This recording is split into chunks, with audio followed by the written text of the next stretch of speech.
আজকে স্পিড খেয়ে সেই নেশা হয়ে গেছে, গেমে ঢুকে নিজেকে প্রো প্লেয়ার মনে হইতেছে। আচ্ছা আজকে আমি BD71 প্লেয়ার গ্রুপে এনে কিক মেরে কাস্টম চ্যালেঞ্জ দিব। কিরে শফিক ভাই এরকম গ্রুপে ইনভাইট দিয়ে কিক মারলা কেন? আরে BD71 একমাত্র প্রো প্লেয়ার আমি কারে কিক মারবো না মারবো তোকে বলতে হবে। কিরে ভাই আজকে কি তোমার ভূতে ধরছে নাকি সস্তা নেশা করছো?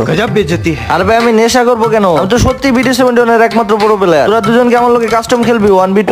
দাঁড়াও তোমার ভূত ছুটাইতেছি, আমি আমার বড় ভাই আনতেছি। আচ্ছা আন তোর কোন বাইরে আনবি আন, একদম জিরোর সাথে। এ ফাহিম ভাই শফিক ভাই দেখেন কি বলে, আমাদের দুইজনের সাথে নাকি 1v2 করবে। আরে ভাই এটা আবার কোন বটরে ধরে আনলি? এই দে আমার লেভেলেই না। কে তুমি? তোমার সাথে কাস্টম খেলতে গেলে লেভেল লাগবে। কি তুই আমারে চিনস না? আমি হইতেছি হেই শফিক ওয়াইটি। বাংলাদেশের সবাই চিনে আমাকে শফিক ভাই বলে। আমার গেম আইডির নাম হেই শফিক ওয়াইটি, ইউটিউব চ্যানেলের নাম হেই শফিক ওয়াইটি, টিকটকের নাম হেই শফিক ওয়াইটি, ফেসবুক পেজের নাম হেই শফিক ওয়াইটি। আমার নাম্বার হইতেছে 01775422719। আমার গেম আইডির পাসওয়ার্ড হইতেছে 90772। এইটাই হইতেছে আমি। চলো একটা ম্যাজিক দেখাই।